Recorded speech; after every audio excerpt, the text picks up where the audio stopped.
Hey guys, so today we're going to check out the Miyoo Mini Plus, a great tech to enter the retro handheld gaming. So let's check it out. The package looks great and simple. We have here on the side are the specs for the Miyoo Mini Plus. Supports external micro SD cards, battery life 7 to 8 hours, 3.5-inch IPS screen, 3000 mAh battery, and supports Wi-Fi.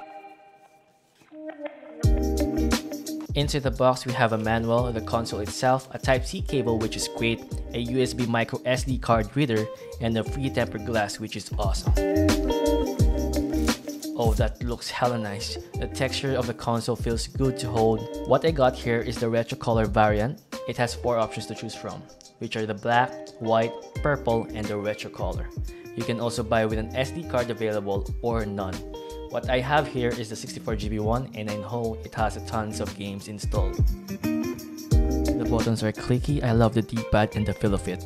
And here on the left, we have the volume rocker. Below, we have the 3.5mm jack port and a micro SD card slot and a charging port. No buttons on the right, and on the top is the power button. At the back, we have the triggers.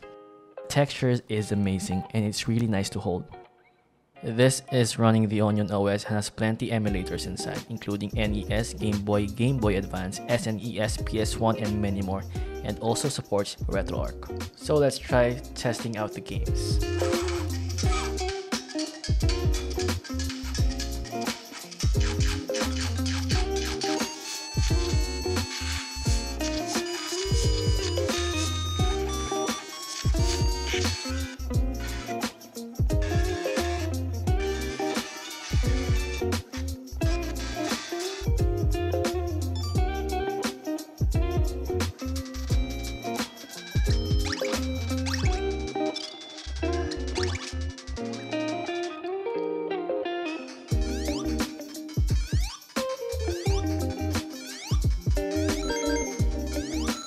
So 64GB one comes with thousands of games, and if you want more PS1 games like me, just go with the 128GB. To wrap it all up, the Miyoo Mini aims to provide a nostalgic gaming experience and convenience for retro gaming enthusiasts. If you enjoy retro gaming and prefer a portable gaming device that fits right into your pockets, this might be worth exploring further to see if it aligns with your gaming preference and needs. So what do you think of this gadget? Will you buy it? For me, it's worth it. If you like to play games from your childhood, this is the one for you. Don't forget to like and subscribe because I'll be posting more tech in this YouTube channel. And check my TikTok account while you're at it. And I'll see you on the next. Peace.